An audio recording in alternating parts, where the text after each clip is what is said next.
చింతలపూడి, ఇప్పుడు ఉండేది గన్నవరంలో ఉంటున్నాను. సో ఈ సెక్టర్లోకి 2015 నేను జాయిన్ అయ్యాను.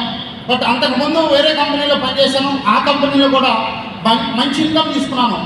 1,70,000 రూపాయలు పర్బడి ఇన్కమ్ తీసుకున్నాను. అప్పుడే నాకు కారు ఉంది. లైఫ్ చాలా హ్యాపీగా ఉంది.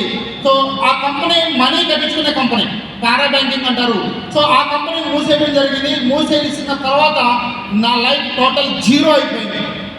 జీరో అంటే చనిపోతే బెటర్, లైఫ్ లేదు అని ఒక 25 స్లీపింగ్ టాబ్లెట్ కూడా తెచ్చుకున్నాను చనిపోదామని. ఎందుకంటే ఆ ప్రెషర్ అలాంటిది అనమాట. సో ఆ ప్రెషర్ తట్టుకోలేక చనిపోతే బెటర్, బ్రతకడం కష్టం అనుకున్న టైంలో బాబుకి హెల్త్ బాగాలేదు. బాబుకున్న ప్రాబ్లం ఏంటంటే డెలివరీ అయినప్పుడు ఉమ్మినీరు తాగడం వల్ల లంగ్స్ ప్రాబ్లం వచ్చింది. ఆ లంగ్స్ ప్రాబ్లం వల్ల డాక్టర్లు ఏం చెప్పారంటే 18 సంవత్సరాల వరకు ఆ ప్రాబ్లం తగ్గదు, రెగ్యులర్గా మెడిసిన్ వాడాల్సిందని చెప్పారు.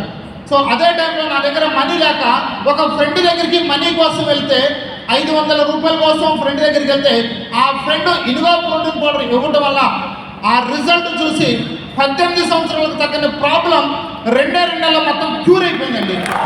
సో షాక్ అనమాట, ఈ ప్రోడక్ట్లో ఇంత రిజల్ట్ అని షాక్ అయ్యి అప్పుడు కంపెనీ గురించి చెక్ చేశాను.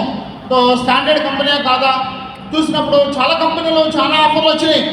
ఓకే, ఆ ఆఫర్లు ఏమి తీసుకోలేదు, ఎందుకంటే చాలామంది మోసపోతారు. ఆఫర్లు ఇస్తున్నారు, దయచేసి మోసపోవద్దు. ఓకే, ఆఫర్ ఇచ్చే కంపెనీ ఏ కంపెనీ కూడా నిలబడదు. సో మనం డబ్బు సంపాదించడానికి వచ్చి తప్ప డబ్బు ఇస్తే పని చేస్తామన్నది ఆ మైండ్ సెట్ రానని చెప్తాను. సో పాకెట్లో 10 రూపాయలు లేని టైంలో వెస్టేజ్లో నా వైపు నాతాడు బ్యాంకులో పెట్టి ఆ మనీతో నేను వర్క్ స్టార్ట్ చేశాను. 10 రూపాయలు లేని నేను ఈరోజు త్రూ వెస్టేజ్ ద్వారా మరి ఎంత సంపాదించాలంటే 10 కోట్లు పబడి ప్రాపర్టీ సంపాదించాను. 10 కోట్లు పబడి.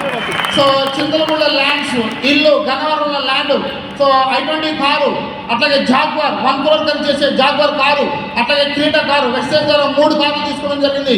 అలాగే బ్యాంక్ బ్యాలెన్స్, అలాగే గోల్డ్. ఇట్లా చూసుకుంటే ఈరోజు లైఫ్ చాలా హ్యాపీ అనమాట.